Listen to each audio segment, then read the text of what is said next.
to me, when people talk about, oh, Uganda and the Rolex, and I'm like, nah, we are bigger than that. This country is great, but it's misrepresented.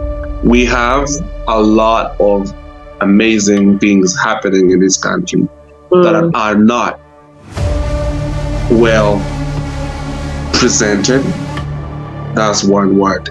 Yeah. The second word is they're not well documented. Today, we speak with Collin Sekajugo, a multidisciplinary artist and an avid traveler who has been to over 60 countries. He's also the founder of a Masaka gallery and has artwork held in private and public collections all over the world, including in the permanent collection of the Smithsonian National Museum of African Art in Washington, D.C. Let's get into his newest Uganda-focused art project and learn a little bit more about the world of art. I think let's start with art. I mean, growing up in Masaka, where did the inspiration to start pursuing art come from? It's a very, I don't have to answer to this question because it's a long story, but I'm going to try to cut it short. I don't mind a lot, but okay. Well, my story is so long, to be honest with you. We could spend days talking about myself, and I hate talking about myself. But if need be, I'm just going to pitch in a few things that maybe might add value to whatever you're trying to put together. So, starting with my art, inspiration. You know, this can be traced back to my high school days when I was in Nairobi. Okay. Where I was studying at the time. And, you know, Nairobi has always been like, according to, you know, East African standards, has always been like artsy place. Definitely. With a lot of stuff happening. So I remember sometime walking back from school, just to give you a quick anecdote of where everything started. So I was walking back from school and, you know, I used to swing by different, you know, corporate offices and banks and all that on the streets of Nairobi before so many corporations moved out of town and went uptown. They were downtown at a time. Yeah. So I remember walking by the streets and seeing all these murals, very nicely done murals. Up to now, they still exist. Like, which street is that? Where the post bank is, post office.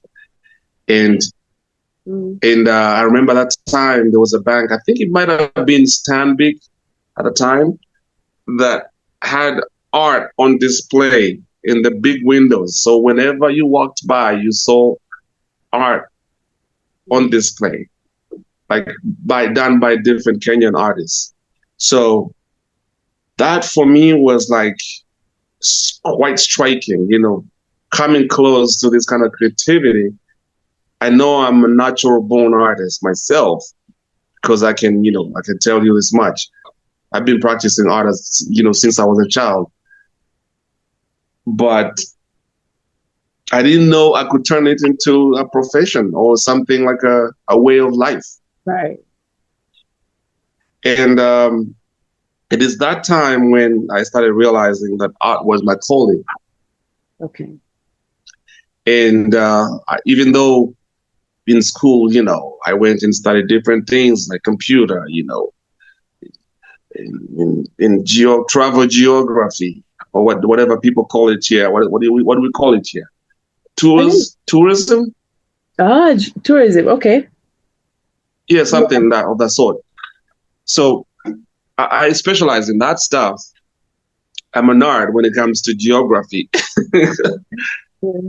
That tells you also why I travel quite a lot around the world. But art has always been like my primary source of inspiration of whatever I do in life. And it started way back from my high school days when I walked the streets of Nairobi while I was traversing the different locations and neighborhoods. I mean, it was so hard to avoid art Yeah. Yeah, at a time. So that's where everything started. Okay. In my teens. Does art or like creativity run in the family at all? Is there someone before you who leaned a lot more artistic? I can, I'll tell you, I think I've seen a bunch of people, talent within my family, even though none of them kind of took it serious as I did. Personally, I took it upon myself and turned this into like a valuable aspect of living. Right. And to say the least. So my kid brother, who happens to be a professional journalist right now, is a great artist. Okay. And I've heard numerous people tell me that my maternal grandfather was very creative too. And so was my mother. So, and on my father's side, I also grew up seeing an older cousin, practicing art, and he was a great painter who actually sold his work locally at a time. I think it was really there in my face, but I can't say that, it is something that I thought I would turn into a profession until I went to school in Kenya. Yeah. We actually talk about that. Like, okay, I want to talk about, the actual courage to start, pursuing art as a profession and all that. But before that, I want to know, like, when was the first time you left the country? Like, you say you were in high school in Nairobi. So at what point did you start moving around? Was it something you've always been doing, or?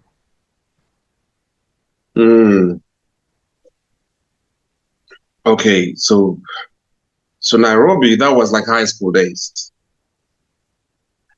And obviously, like Kenya kind of gave birth to my interest in art in general. And from Kenya, at a time, because I've been a traveler for quite a while. I started traveling as a teenager. So at that time was like, traveling around the region of East Africa, going to Tanzania, Rwanda, but where I had a few relatives. You did earlier school in Uganda, right? You did earlier school in Uganda? Yes, of course. Okay. Yes, absolutely.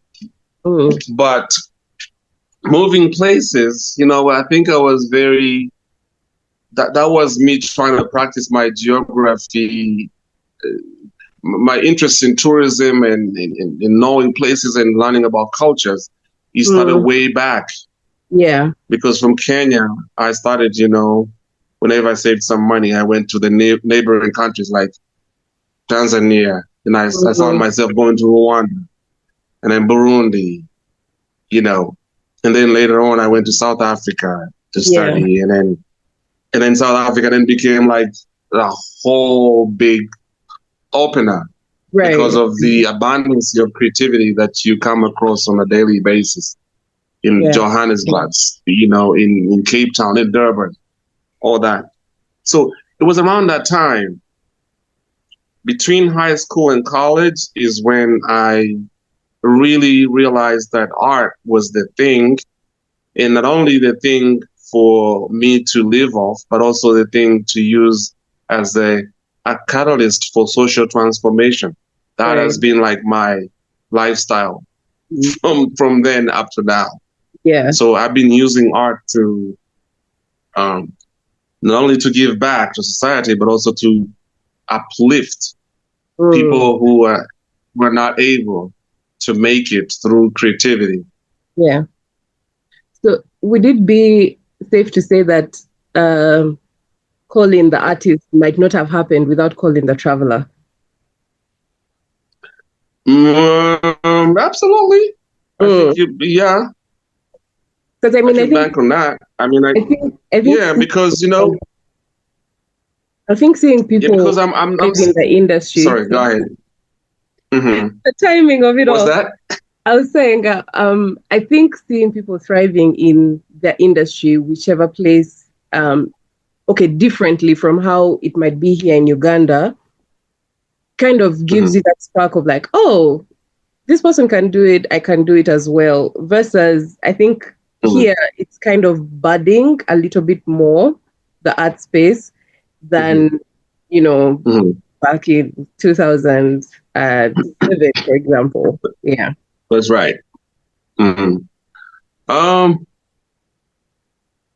The thing is, the more I grow, the older I grow, the more I realize that art is innate. It's kind of like inherent. Like in me, it's there. I'm a natural born artist. Yeah. And I can't escape it. But regardless of the circumstances, the situation I might have been, I think I was going to end up in the creative sector, no matter what. Yeah. Because I'm skilled in tourism. I'm a specialist in tourism. I mean, I understand a lot about tourism, but I don't even practice. That's why sometimes I comment on stuff that people post on social media if it's interesting, especially in line with tourism. When I see Uganda Airlines and Ngali in-flight magazine post something, sometimes I'm prompted to comment because I know I'm sorry, I'm going to be bragging a little bit here, but I know a lot about tourism. Yeah, by all means, yeah. Speaking of that, and about pardon, and you are, and just to sneak this in, I mean, I've always found traveling is a significant part of my life as an artist and as a person, as a person first and as an artist. So knowing about places and learning about new things and meeting new people and learning about their cultures and the beliefs is kind of like, embedded in my creative process as well. So those two, tourism and art, it's hard to separate them in my life. You know what I'm saying? So I think that's what makes me who I am. Okay. Looking at your latest piece of art, with the symbolism and all that about Ugandan culture, I'm curious to find out, what are those things that you consider to be undeniably Ugandan? That's a very interesting question. It is a question I've been asking myself for years, since I was a teenager. And in fact, for me, it's been a struggle because I've been struggling to figure out what is Uganda. Because between you and me, among the 60-something, maybe 65 or so countries that I've been to, I have always struggled to figure out what is Uganda.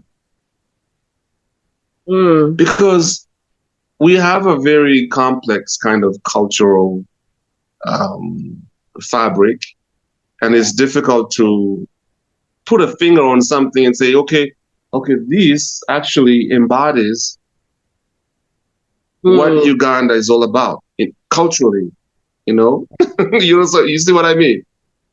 Because we are very diverse, just like most African countries. We have a lot of languages and people and beliefs and all traditions and all that stuff, but we don't have like an identity. And that's me speaking. I'm not speaking for other people. I don't really see an identity that we can present to the world as Uganda. And I've always struggled with that personally, which actually prompted me to use my creative skills to put together the symbols. I don't know if you've seen them, but in some of the patterns to sort of like, forge, a unified kind of like piece of identity that we can present aesthetically. Does that make any sense? It does. I'm curious to find out what you would love to see more when it comes to like the unity in the description of the Ugandan culture, at least? To me, I would love to see Ugandan culture presented, aesthetically in form of, artifacts, fabric, prints, tapestries, decor.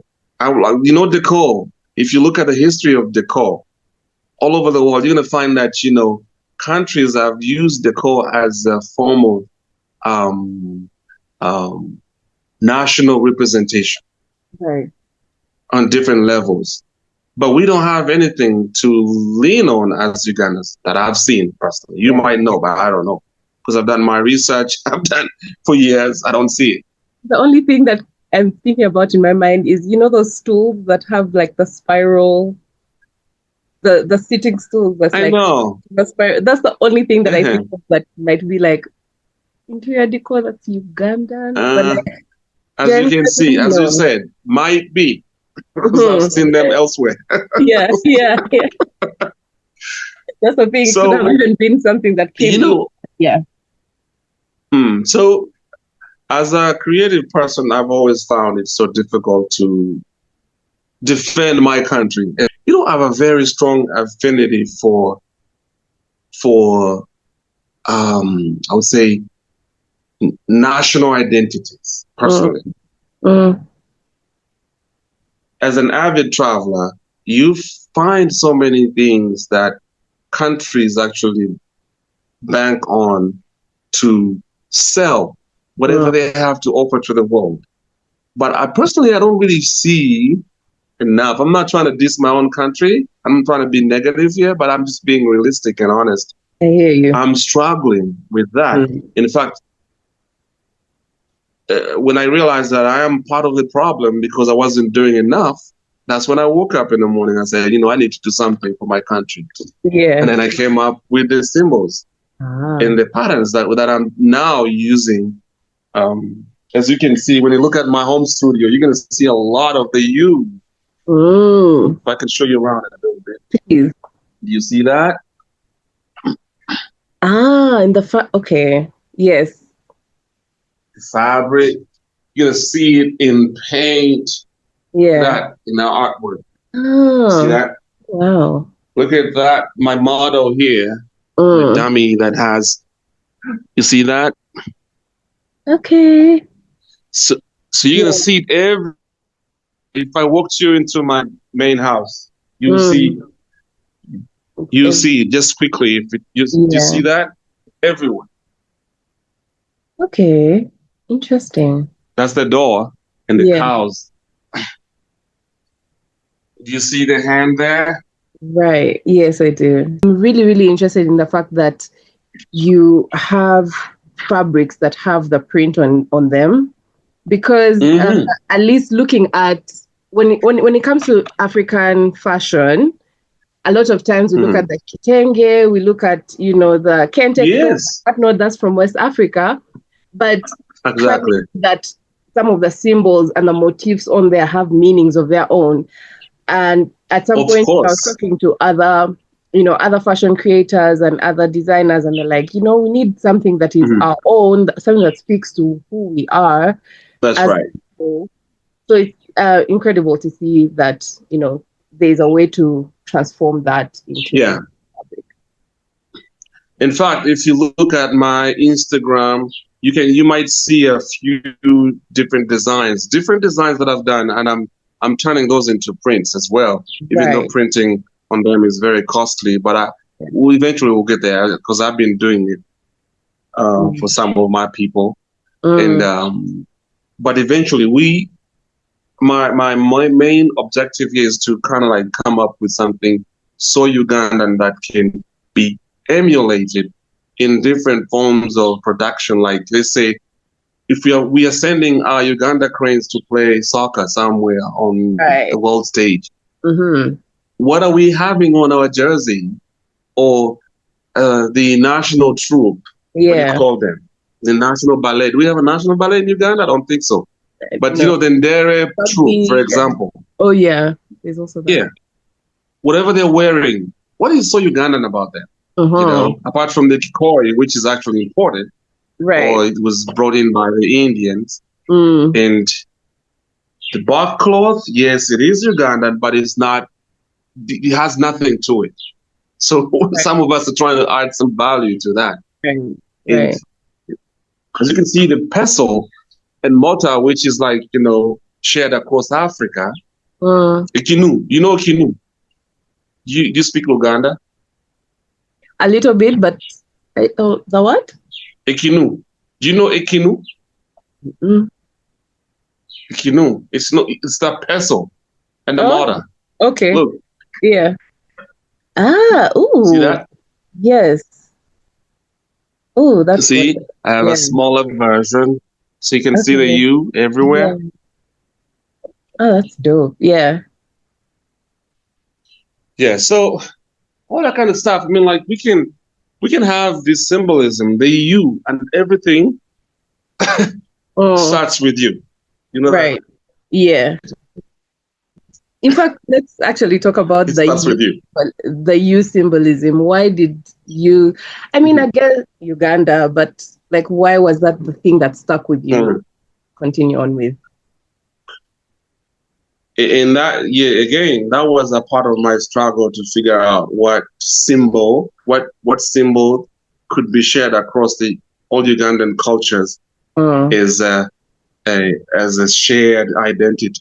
And I found that, you know, the easiest was to adopt the letter U and turn it into symbolism, which symbolism now is spreading into like different patterns, and the patterns that I'm using to tell different stories, Ugandan stories that have not been told, especially by the international media, that sometimes, or most of the time, actually label us as a negative society, right? And where, you know, a lot of like beautiful things happening in this beautiful country are overshadowed by small negative events, you know? Yeah. So to me, I found it as a social responsibility as a creative to add value to national identity. And that's why I'm bringing the U. And again, that is synonymous with the whole phenomenon that if you want change in life, it starts with you. Right. Okay. And then the U is timely because the U itself represents Uganda. Yeah. I'm curious about the perception that I guess Uganda has globally, because I guess you've traveled a lot. I think there are very many that people get when they find out that you are Ugandan. So I'm curious to see what are those stereotypes that stick all the way through. There's so many, but the commonest one, I would say, if you found somebody who is as honest as I am, they will say, "Oh, Uganda. Okay, Uganda, beautiful country. Oh, man. Oh, the traffic, the air. Okay. The pollution, the quality of air here is so bad because of too much economic activity." So okay, that's interesting. That's one of the main concerns. I feel like that would be something that someone who has been to Uganda would say, not like, you know, someone who has heard it in passing. Okay. Let's go back a bit. Let's back up a little bit. A lot of people have never been to Uganda. The first thing they're going to talk to you about is Idi Amin. There we go. Yeah, Idi Amin. So political turmoil in the 70s. Some of us were not even born, but we always get dragged into that kind of history, which history we've learned about in school, whether it's true or false or whatever. So it's up to somebody to make facts out of it. But so Idi Amin is probably the most famous name attached to Uganda. Right. And Yeah, so a lot of people who are, especially those that are very closed, if you will, whose minds are very closed. So everything Ugandan is like relegated to Idi Amin's Yeah. past or story, Gotcha. which is really unfair to us. Right. But those that have been here, they'll tell you, "Oh, beautiful country, beautiful country." Oh, but man, the traffic, the air, the dust. This country is dust. Let's agree. Of which of late, It's like the dusty. past 2-3 years, my Woo! goodness. Hey, Kampala is No. yeah. Okay. Oh. This country is dusty. Definitely. Yeah. I'm very curious. I saw that one of the other things that I guess we try to push as a nation is like Rolex as a thing. But yeah, I don't know. It's kind of played out a bit as like, you kind of land the Rolex. Yeah, I mean, like that way you're talking about regular tourists on the street, people who have been to the streets of Uganda. Yeah, they will talk about Rolex, but the question is, and now this is me, the geography nerd or the tourism nerd coming out. The question is, how many tourists coming to Uganda, especially the high-end tourists, right, specifically, from whom we are supposed to earn a significant amount of money, how many of them have tested the Rolex? Right. Or how many of them come specifically to eat it, to try exactly. It. Yeah. So to me, when people talk about Uganda and the Rolex, and I'm like, nah, we are bigger than that. That's not something that you can talk about. So for me, my issue here is misrepresentation. And I'll be very honest with you, Lynn. This country is great, but it's misrepresented. Gotcha. We have a lot of amazing things happening in this country that are not well presented. That's one word. Yeah. The second word is they're not well documented. That's the second one. The third one, that's me speaking. Yeah. The third one would be not believing in us as a country. Okay. Our people do not believe in locally grown talent, in locally grown initiatives, in locally grown foundations, whatever you want to call it. Our people do not believe in us. We don't believe in us. So I think where do you think the mistrust comes from? Is it like that's a very, very complex kind of subject to tackle right now. Very, very complex. But I think based off my research, I know a thing or two where all that comes from. But all I'm saying is we have amazing things happening in this country. Yeah. We just need to learn how to believe in it and present it the best. And, forget about all these mediocre, whatever events people put together and then throw it on social media and then make buzz out of it, where the informal sector actually tends to take the lead, unfortunately. I think we need to involve professionals in marketing Uganda. We need to involve people who have extensive knowledge in the world, in learning about the world, people who are well traveled and for good reasons. I hope you understand that I'm not trying to sort of like ridicule what people really see as their source of happiness. No. For me, I'm all about national representation. How do we present Uganda in the best way possible? Right. From the, the cultural, the social perspective. How? Okay. I think we need to do better, because we are a great country, I'm curious to know, what do you miss most when you are not in the country? What Ugandan thing do you miss the most? I miss eating like stews, because Uganda loves stews. The stews, though, that matoke and kalo and with stew like chicken stew or beef stew or whatever, and the peanut paste, that kind of stuff. The food. Actually, this country is blessed with food. Absolutely. Again, yeah. I take you back. We haven't really done enough to market or to sell this country using food with the abundance of food that we have in this country. Yeah, I agree. We are special. Because I'll give you a very quick story here. Yeah. I hosted a bunch of Ghanaians because I have a retreat place in Masaka, and I hosted them for about a week and a half. They're creative people, but very knowledgeable, and some of them are well-traveled too.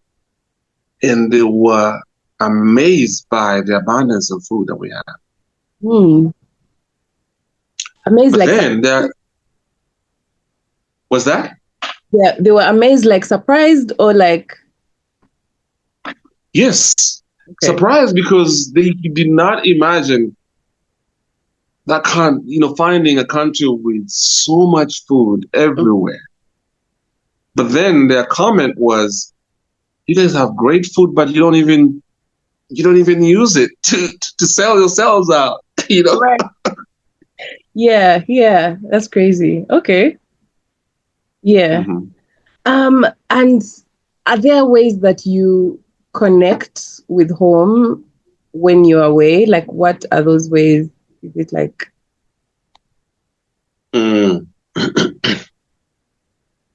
Apart from social media, that has become like the easiest way of keeping in touch with your people and your stuff back at home. Apart from that, for me, one thing that I always do is take something Ugandan with me wherever I go in the world, whether it's tea, coffee, or beans, or peas, or peanut paste. I'll pack stuff always, just to remind me of how Ugandan I am. Yeah. Interesting. And I always make a meal for people that I find in those places sometimes if I have time. Give them a little taste. Give them an experience. I call it the Ugandan experience. After the meal, we're going to have some tea, Ugandan tea. And I'm going to make some chapati. I'll take some flour with me. Something I was curious about, how people have like different personalities depending on where they are and where they are from. I want to know what's the biggest way that Ugandans stand out after having met so many different kinds of people?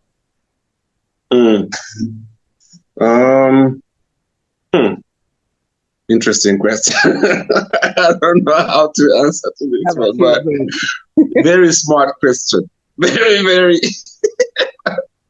very smart. I don't know how you came up with that. Here's why I asked it, because I've heard so many people say Ugandans are really friendly. Ugandans are just, sweet, kind people, blah, blah, blah. So I'm just like, is it something that stands out, of which now I've given you an answer, but like I want to know what you can see with the difference. You didn't give me an answer. Okay. No, you didn't give me the answer. Now you did. Because I am strongly opinionated when it comes to personalities. Okay. Because I'm a truth sayer. I'm very forward and fair. Even though in Uganda, in my experience, people don't like the kind of character. They don't like people who are very open and straightforward about certain things. You always have to meander around to get to something. But to give you a straight answer to that, and this is based off my experience as a Ugandan who loves my country, and also as a Ugandan who is exposed to so many other cultures for many years, I think being Ugandan in the face of the outside world is very misleading. Okay. Okay. I think we are very friendly when we are up to something in general. Up to something. Okay. That's very mischievous sounding. No, I mean, like, I don't know. It might, being up to something may not necessarily mean anything negative. Okay. It could be positive, right? But we are, yes, we are very hospitable. That's for sure. Comparatively, we are very hospitable, but,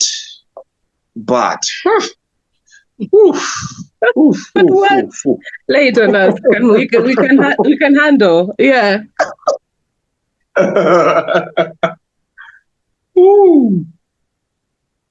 Okay, now I'm going to compare to East Africans first. Okay. Yeah, that's fine.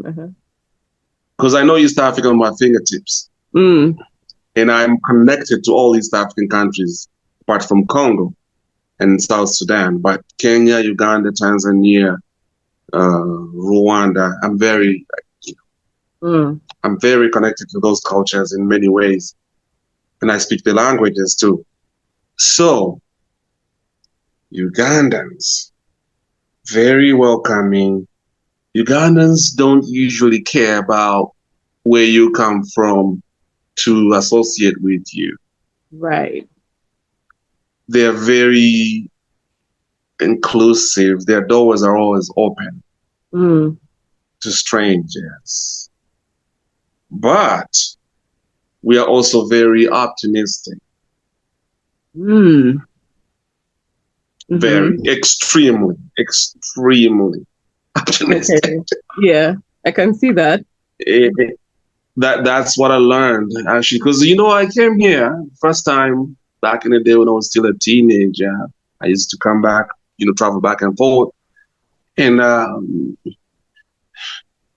started learning about my people, and I was like, wait a minute, there's something strange here that I don't see in Nairobi or in Kenya, because I traveled Kenya a lot back in the day as well, I don't see in Tanzania. We are very friendly. We're kind of graceful. The way people talk are not as aggressive as the Kenyans are. But then the question is, what's the motive? Right. People should ask themselves, what's the motive? In Uganda, there's always a motive. Always a motive. Okay. Yeah. Whereas, Kenyans will be like very sharply upfront and aggressive.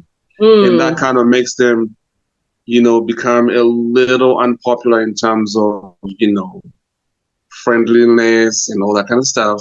But when they're doing business, then they put the smiles on their faces and they're very welcoming, So that means they're very business savvy and very professional when they're in that line. Yeah. But socially, it's quite a different thing compared to Ugandans. So here I'm trying to give you answers without giving you a very definite description of what I'm trying to say.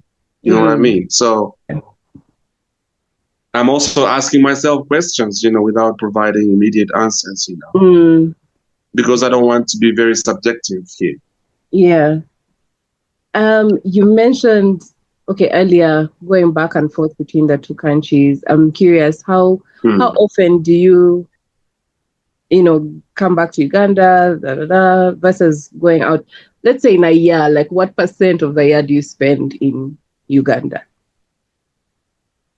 Now I spend, a relatively significant amount of time here because I have, just between you and me, I've invested a lot in Uganda that I realized after some time that being here, present here, actually is very important if you want to sustain all these initiatives that you have here and there. Even though I don't consider myself a business person, but I have invested a lot in talent, in tourism, in different things, But I realized that I've always exploited a lot back in the day. And I came to realize that being here in person actually helps to oversee and also to follow up on, different shenanigans that could happen. Okay. Yeah. So to give you a precise answer to your question, between, I would say, on average, that would be like half a year in Uganda, half a year elsewhere in the world, especially the States. Okay. But I would say I'm here. I'm grounded. Now I'm grounded. Okay. As opposed to how it was back in the day, where I could barely stay around, Okay. And when you were traveling a lot more, what was the main thing that would make you come back? Was it like the holidays? Was it, I don't know, like to see someone specifically, or were there any like anchors that would keep you coming back? Or I think that's a very simple one. Uganda is special in a way. There's always that kind of like a lot of people that I know, especially people whose fate cut across different places. I think they always have a love-hate relationship with Uganda.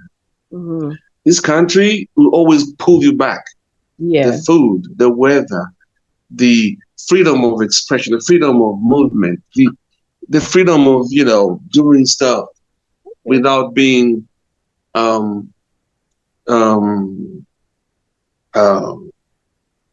of like apprehended by the systems or whatever, Right. It's pretty easier doing things here than elsewhere. That makes me curious. Where is that a lot more tough? Where have you been that it has been a lot more tough to just like be free and expressive? In Africa, for example, like Rwanda, you just don't do things. Because I'm also fully invested. I was very invested, or I'm still invested in that part of the world as well. But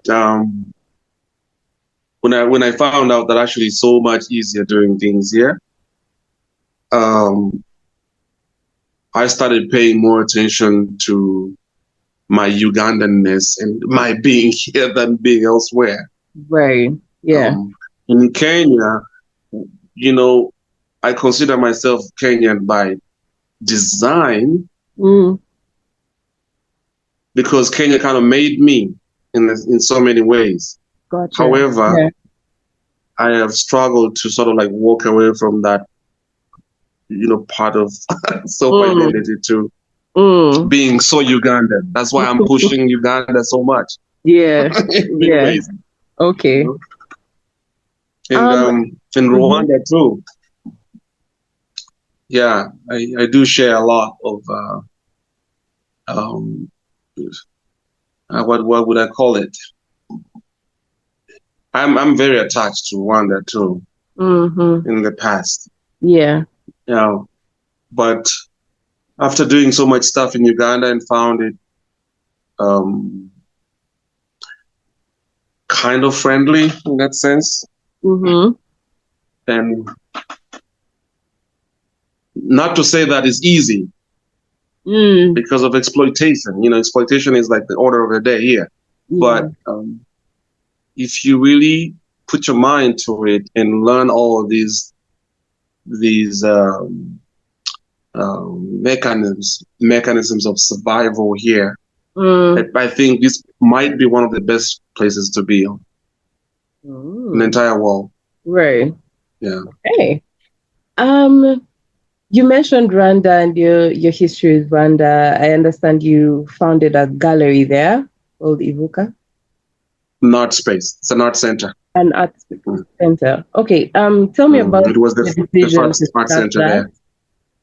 Yeah. Tell me about the decision to start that and even a Masaka gallery. Like, what inspired you to create spaces like that? So when I returned from South Africa, I came back with a strong urge to contribute to the development of art in East Africa. And I would say the wind blew me to Rwanda because I had relatives there. Okay. And Rwanda was like in the process of reconstructing itself, and also in the process of reconciling with itself. And just to give you a real quick snapshot of who I am as a person, I always want to do things with a purpose. I just don't like doing things for the sake of doing things, but I always want to add value to, especially to communities that are disadvantaged. So when I went to Rwanda, I saw the gap. I was like, oh my gosh, what can I do here? Myself, I'm trying to figure things out. I'm young, but I do make a little bit of money here and there. But how can I use these resources to contribute to the development of this country? Yeah. That's when the idea of opening the first visual art space in Kigali was born. And I'm very swift when it comes to doing things. So I rented this space, mobilized a bunch of youth, especially those that I knew, who were struggling to seek solace in the arts. Yeah. And I immediately opened Ivuka. Ivuka, which is also a very strong name that was synonymous with Rwanda's rebirth, as a country, because Rwanda was reborn, given its turbulent past. Ivuka means kuvuka in Kinyarwanda, means in English it would be being born. Kuvuka, it comes from the word kuvuka. Yeah. Okay. So if somebody says Ivuka ryawe ni irihe, like, where were you born? Right. Or what do you gravitate towards as your birthplace? So for me, that word was very connotative of the whole idea that Rwanda was being reborn or being born again. You know what I'm saying? So that's how I came up with the word Ivuka. Okay. And just to expound on that, that was 2007. I was really young too, but I was still, trying to figure out how I could add value to Rwanda. And then I remember that my father's birthplace, Masaka, also needed help. Yeah. So in no time, Ivuka became like a sought after kind of space. In Rwanda, if you did something that significantly changed people's lives at the time, it became like a national story, like then. Okay. So when MySpace became like a hit, my vision expanded into into the place where I hail from. That's Masaka in Uganda. Mm. And I continued the mission of using art as a tool for social transformation within East Africa. Okay. Even though at the time, I was doing multiple things. I was going to Malawi to volunteer at orphanages and stuff like that, because I'd gotten acquainted with humanitarian work there while I was in South Africa. So I was traveling the region, Zambia, Malawi, Zimbabwe, Botswana, Namibia, blah, blah, blah. Yeah. And then, so I was using all those experiences and skills to put together a center for uplifting others, within the arts. And that's Ivuka. Oh, okay. How did the community in Masaka receive the space? Obviously, it came with a lot of skepticism and cynicism and all sorts of things, name them. Because in Uganda, one of the things that actually I learned about my country, people, as I said earlier, people don't believe in us. They don't believe in themselves. They don't believe in somebody who comes to do something with a purpose. They always perceive you as someone who's trying to do something with an ulterior motive, So when I came to Masaka, I was like an alien. Right. Everyone was like, where's this guy getting the money from? Who is he? And then they talked about my family. Luckily, I'm a Masaka. I hail from Masaka, so my family comes from there. So everyone started attaching my name to the family. However, their question was, where is he getting the money? He's still young, and where does he get the compassion to help? That's a very Ugandan thing. Why are you doing why don't you just go and spend your fun and whatever? Why did you come here? Yeah. So a bunch of people started associating my work with politics, as if I was trying to aspire for a political position. And they've been waiting for years, but I don't see it.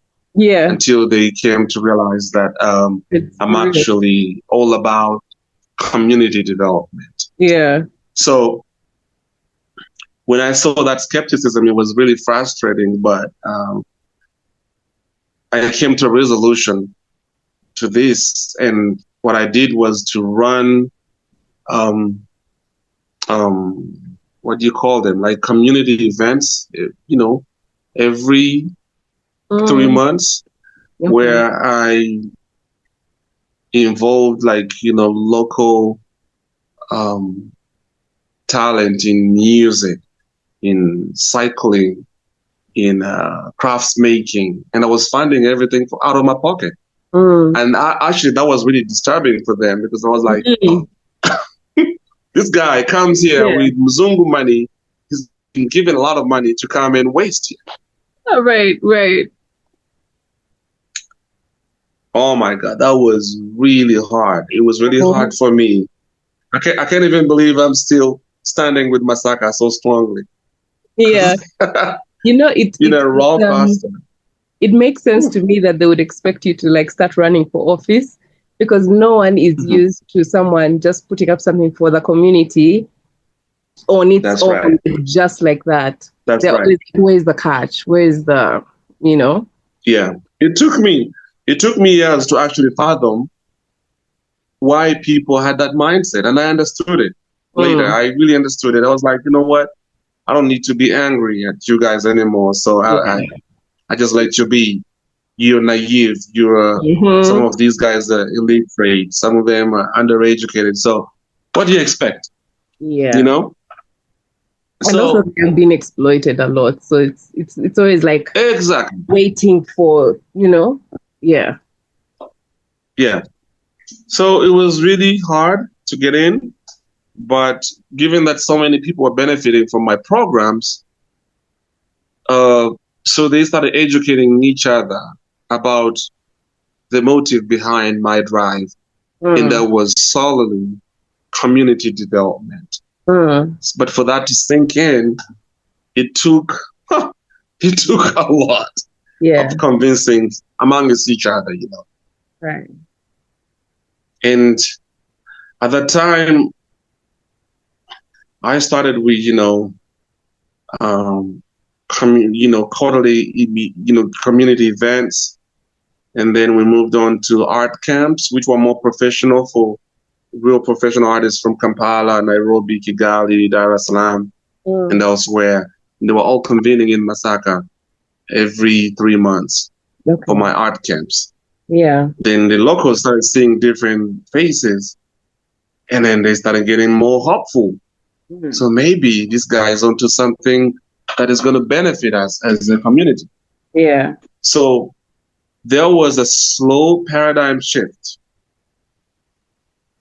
in that process. But then what exacerbated the whole situation was when they started seeing white people coming for my events. And then they went back to the whole idea. This guy is getting so much money from white people, right, to feed our kids, but all he does is just throwing it around, doing different events we don't even understand. Doesn't make sense to us. Yeah. And then some of them started labeling me as what do they call me? I've been, labeled gay. I mean, and, that I make my money off homosexuality. Well, this kind of stuff, was really disturbing in the beginning, but then I came to understand why these guys,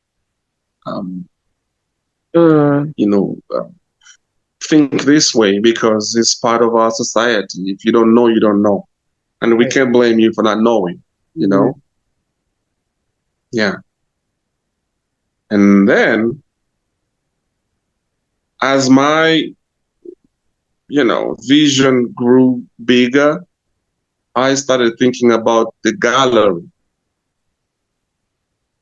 as an addition to my already existing community development projects. Yeah. Then that's when I opened the gallery in 2020. Yeah. Okay. Yeah. How deep into 2020 did you open it? Was it like pandemic or? After the first, because I was in Uganda, I was locked in Uganda. I remember very well, which was quite an amazing experience. And I was locked in Masaka. Oh, wow. Yeah, that must have been. Yes, I loved it.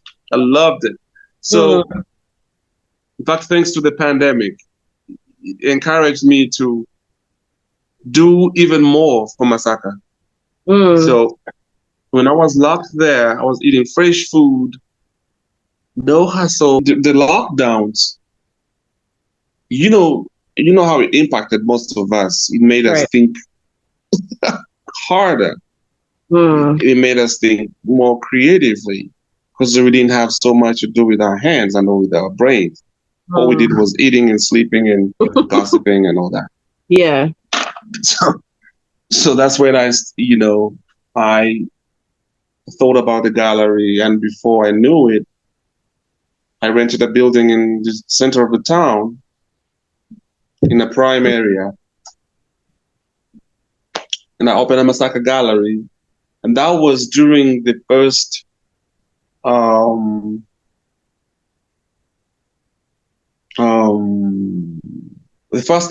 I think. Yes. Yeah. Because I remember we were locked down twice, right? Yeah. Okay. Now the gallery has become like a magnet for artistic, I would say tourism for Masaka. Okay. I'm curious how you balance everything. I mean, there's the foundation, there's the galleries, showing your own art, traveling. How do you kind of balance it all? Yeah, I've been asked that question a million times by different people.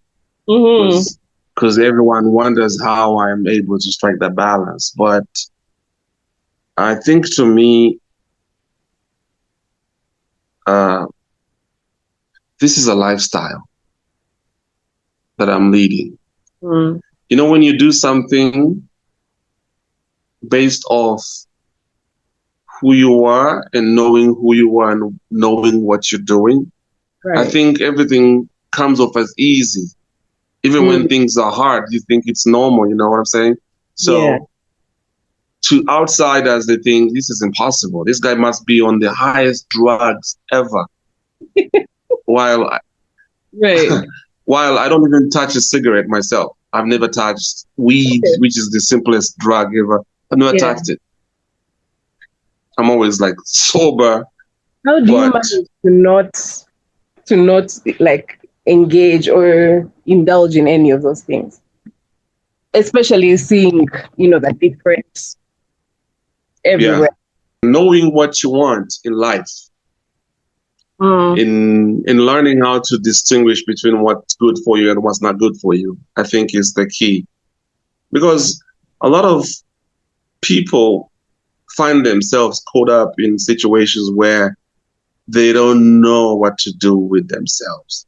Right. Personally, I've always taught myself from my teenage how to be in control of my emotions, my self, my personality. I have to be in control, not somebody else. Does that make sense? It does. So when I go to a party and somebody passes a drink that I can't really contain, or I'll be like, thank you very much, my friend, but I can't handle it. I'm sorry. Yeah. So I'll stick to what I know best, okay? And we can continue having conversation. Yeah. No judgment, no nothing. Gotcha. Let's coexist like this. You know? I think that's, for me, the key to remaining sane, if you will. Yeah. Okay. Yeah. And you were talking about like the balancing act and all that. Oh, and maybe one thing I forgot to say, if you don't mind. I think I'm naturally, I would say that it's a God-given thing, I think I'm naturally hyperactive. I can multitask. Okay. Yeah. And also I'm a result-oriented person. So I will, no matter how much work I have on my table, I'll make sure that I, see the results at the end. I hear you. Can I switch to just talking about a few of the, things you've done, places you've been? Tell me about showcasing at Basel. Like you've been twice at least. Ooh. Tell me about that. At Basel I've been like 4 times, but Basel in Switzerland, which is the most prestigious one. Yeah. And then at Basel, Miami twice. At Basel. Oh, Basel, maybe 3 times. Miami twice. Oh, these things are very prestigious, and they boost your career and all that. But truth is, when stuff like this happens to me, I always, I don't know how to handle it, because I find it, I always believe in stuff. If something, okay, let me put it this way. if something is bound to happen to you as an individual or to your career, it will happen. And if you feel like you deserve to be in that place, then let it be. Right. If you feel like you don't deserve it, then it becomes a problem. And you're guilty, and that guilt is going to show in so many different ways in whatever you're doing. So, to say the least, being at Basel for me is normal because I've worked really hard all my entire life. Have you ever dealt where else should I be? Right. Have you ever dealt with like imposter syndrome at least at the beginning of your journey?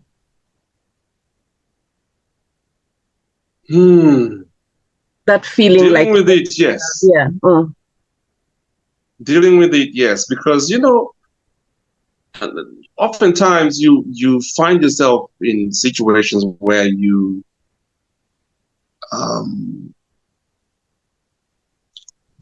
you think you're not good enough, but then people in your circles think you're the greatest, and they affirm that.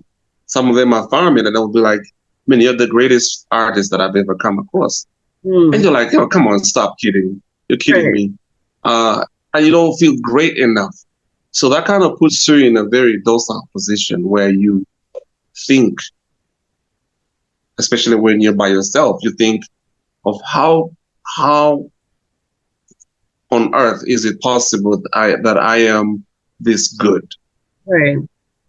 But on the other hand, you look back to your journey and the stuff that you've endured, the amount of work that you've invested in your craft.